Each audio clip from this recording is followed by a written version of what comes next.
नमस्कार, आप देख रहे हैं श्री गंगा न्यूज। इस समय हमारे साथ में राज्यसभा सांसद बाबूराम निषाद जी हैं। इनसे हम जानेंगे कि अभी घोसी उपचुनाव में अभी ये लगातार प्रचार कर रहे हैं। कल कांग्रेस पार्टी ने समाजवादी पार्टी के उम्मीदवार को समर्थन दे दिया है। इनसे हम जानेंगे भाजपा को इससे कितना नुकसान होगा और आगे की रणनीति क्या है। सर, स्वागत है।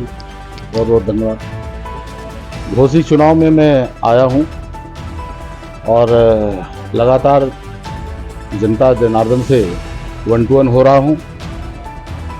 निश्चित रूप से मैं कह सकता हूँ कि जो हमारे आदरणीय प्रधानमंत्री नरेंद्र मोदी जी ने गांव गरीब की जनता के हितों को ध्यान में रखकर सरकार 9 साल चलाई है और उनकी जो समस्याएं मूलभूत मुंह बाय खड़ी हुई थी उनको पूरा करने का काम किया। मैं देख रहा हूँ दरवाजे दरवाजे नल लगा हुआ है। मैं देख रहा हूँ कि उस बीहड़ की बस्ती में, उस अविकसित क्षेत्र में जहां कभी आवास नहीं पहुंचा था, आवास लोगों के पहुंचे हैं। राशन के नाते जो रोटी के लाले पड़ जाते थे गरीब के, वो रोटी की उपलब्धता राशन की उपलब्धता से हो रही है। मैं जब बात करता हूं मध्यम क्लास और बिल्कुल निम्न क्लास किसानों से, जिसके पास बहुत छोटी छोटी काश्तकारी है, और जब पूछता हूं कि किसान सम्मान निधि का आपको पैसा प्राप्त हो रहा है, तो बड़े उत्साह और बड़े खुशी मन से प्रधानमंत्री जी को आशीर्वाद देते हैं कि हमारे लिए ये संजीवनी का काम और किसान सम्मान निधि कर रही है। यानी किसी भी क्षेत्र में जहां मैं बहुत ढेर सारे लोगों से बात करता हूं कि बीमारी बहुत जटिल होती थी, उसके लिए पैसे नहीं होते थे, यानी वो आयुष्मान कार्ड के माध्यम से बहुत सैकड़ों की संख्या में लोग मुझे मिले और बताया कि इस कार्ड के द्वारा संभव हुआ है कि हमें दोबारा जीवन मिला है, इलाज करा पाए हैं, अन्यथा हम तो खत्म ही हो जाते। प्रधानमंत्री जी ने गरीबों की नब्ज पर जो हाथ रखने का काम किया है, जो उनको सहेजने का काम किया है, जो उनको खड़ा करने का काम किया है, बहुत ऐतिहासिक है। और घोसी उपचुनाव है, घोसी उपचुनाव एक तरफा है।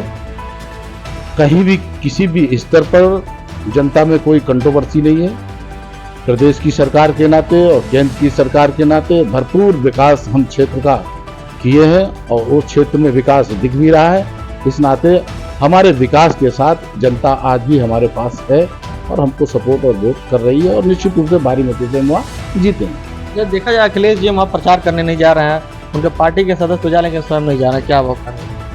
अब ये अपनी अखिलेश जी की योजना है कि वो जा रहे हैं नहीं जा रहे, उनका विषय है, मुझ में इसमें लेना देना नहीं है। लेकिन मैं जो स्वयं देखा है कि वहाँ उनके कार्यकर्ता चुनाव मैदान पे तो है, चुनाव लड़ ही रहे हैं, और वो जा रहे हैं नहीं जा रहे, इसका उनका अपना व्यक्तिगत विषय है, इसमें कोई समस्या नहीं। तो 2024 को लेकर भाजपा क्या तैयारी, क्योंकि सभी विपक्षी एकजुट हो गए और इंडिया नाम रखा गया है। इंडिया नहीं, शुद्ध रूप से घमंडिया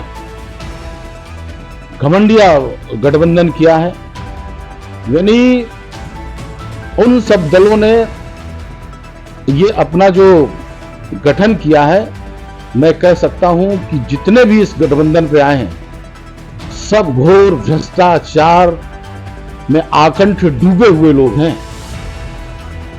गठबंधन में जितने भी लोग हैं, जिसका भी नाम लो, कांग्रेस से अगर मैं शुरू करूंगा तो जितने भी लोग हैं सब घोर भ्रष्टाचार में डूबे लोग हैं।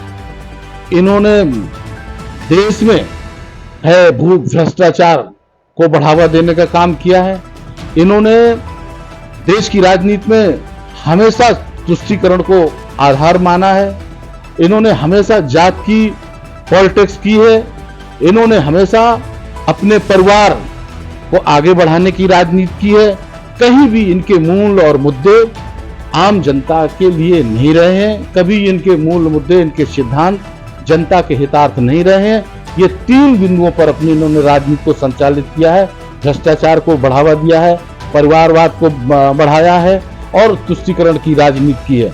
और इस चीज से देश की जनता अवगत हो गई है। देश की जनता जब अवगत हो गई है तो फिर देश के जनता के सामने हमारे मोदी जी और हमारे अमित शाह जी और भारतीय जनता पार्टी के साथ जो गठबंधन राजागा के जो हमारे दल हैं वो सब एक साथ एकजुटता के साथ चुनाव मैदान में आएंगे और हम विकास के आधार पर देश को, कानून के राज के आधार पर देश को जो हमने सुशासन दिया है, देश को जो हमने विकास दिया है, देश की सीमाओं की जो सुरक्षा को हमने चाक चौबंद किया है, देश को जो हमने समृद्ध करने का काम किया है, देश में गरीब जनता के हितों पर जो हमने आगे बढ़कर काम किया है और देश में जो भ्रष्टाचार फैला हुआ था उसको खत्म करने का काम किया है, जो देश में तुष्टीकरण और जात की राजनीति होती थी उसको भी हमने बहुत ज्यादातर खत्म करने का काम किया है। अब लोगों के मन और मस्तिष्क में ये आ गया है कि विकास, सुशासन, कानून का राज और इस देश को सही रास्ते पर ले जाने वाले कौन लोग हैं, तो वो भारतीय जनता पार्टी के लोग हैं, भारतीय जनता पार्टी का नेतृत्व। इस नाते जनता 2024 में 2019 से कहीं ज्यादा बढ़कर संख्या में जीतेंगे। और उत्तर प्रदेश की बात कहूं, क्योंकि मैं उत्तर प्रदेश का हूं, यहां हम 2014 को आगे बढ़कर जीतेंगे। 73 जीते से इस बार हम 80 की 80 सीटें उत्तर प्रदेश में जीतने जा रहे हैं और निश्चित रूप से जो हमारा संकल्प और लक्ष्य है, जनता हमारे उस संकल्प और लक्ष्य के साथ खड़ी है। अखिलेश जी कहते हैं 80 सीटें हम लोग जीतेंगे इस बार, क्योंकि सभी हम लोग एक साथ जुट गए हैं। अखिलेश जी विधानसभा में भी पूरी 400 सीटें जीत रहे थे और अखिलेश जी उत्तर प्रदेश में मुख्यमंत्री रहे हैं, उनके पिताजी भी लगातार इस प्रदेश में मुख्यमंत्री रहे हैं। मैं अखिलेश जी से पूछना चाहता हूं, अखिलेश जी आप विदेश में पढ़े हैं और मुख्यमंत्री भी रह चुके हैं, मैं आपको गांव की तरफ ले चलता हूं जहां प्राइमरी स्कूल होता था और गांव का विकास और किसानों का विकास कैसे सुनिश्चित होगा इसकी तरफ आपका ध्यान नहीं गया। मैं 5 साल की आपकी सरकार के कार्यकाल को याद दिलाता हूं, क्योंकि मैं गांव का रहने वाला हूं, मछुआरे समाज से आता हूं। गांव में बिजली की स्थिति बद से बदतर थी। अखिलेश जी मैं पूछना चाहता हूं कि जब निजी नलकूप होते हैं और सरकारी संसाधन जो सिंचाई के होते हैं उनको संचालित करने के लिए बिजली चाहिए थी ना, क्या स्थिति थी आपके जमाने में? बिजली घंटे में 24 घंटे में 1 घंटे 2 घंटे आ जाए बड़ी बात होती थी। आज जाइए गांव के अंदर 18 से 20 बाय 24 घंटे बिजली पहुंच रही है। अखिलेश जी मैं पूछना चाहता हूं, दलित और पिछड़े के बच्चे गांव पे रहते हैं, प्राइमरी स्कूल की शिक्षा का स्तर आपने कितना नीचे लाकर खड़ा कर दिया था? क्या आपके कार्यकाल में शिक्षक टाइम से उस प्राइमरी स्कूल में पढ़ाने जाता था क्या उस स्कूल में व्यवस्थित रूप से शिक्षण कार्य होता था क्या? अगर आपने अपने को केंद्रित किया होता कि पिछड़े और दलित के बच्चे प्राइमरी स्कूल और जूनियर स्कूल में पढ़ेंगे तो फिर आप शिक्षा में चाक चौबंद व्यवस्था आप लागू करते और वहां की शिक्षा के स्तर पर सुधार होता। वो आपने नहीं किया। वहां तो पशु बाड़े आपकी सरकार में खोले गए थे, प्राइमरी और जूनियर स्कूल में गाय का प्रबंधन किया गया था। हमारी सरकार है, आज पहुंचिए गांव के अंदर, प्राइमरी के अंदर जाके आप स्वयं जाके सर्वे करिए कि क्या स्थिति है। मैं आपसे ऐसे प्रश्न नहीं करता हूं, मैं तो आपसे ये प्रश्न करता हूं, आप जाके वहां प्राइमरी स्कूल के बारे में देखिए जाके। आप जाइए गांव के अंदर कि दरवाजे में नल लगा है कि नहीं लगा है, आप जाइए गांव के अंदर की साफ सफाई है कि नहीं है, आप जाइए। बुंदेलखंड में रहने वाला हूं, आपकी सरकार में पिछड़े और दलितों का पलायन होता था। एनसीआर में पूरे देश के अन्य भूभागों में लोग पलायन करके रोजी रोजगार के लिए जाते थे। आज जाइए गांव के अंदर 100% लोगों का पलायन रुका है और लोग अपने रोजी रोजगार पर गांव में रुक गए हैं, ठहर गए, क्योंकि सरकारों ने ध्यान दिया, सरकारों ने उनकी मूलभूत आवश्यकताओं के प्रति फोकस किया है और तो उनकी सिंचाई के लिए, उनकी शिक्षा के लिए, उनके स्वास्थ्य के लिए, यानी कोई भी क्षेत्र ऐसा नहीं है जिसमें सरकारों ने विकास करने का काम नहीं किया। इस नाते पलायन रुका है।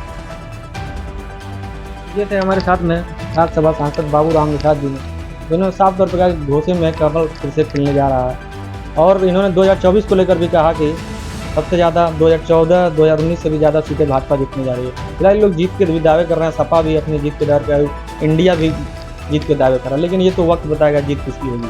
श्रीगंगा न्यूज़ के लिए गोरखपुर।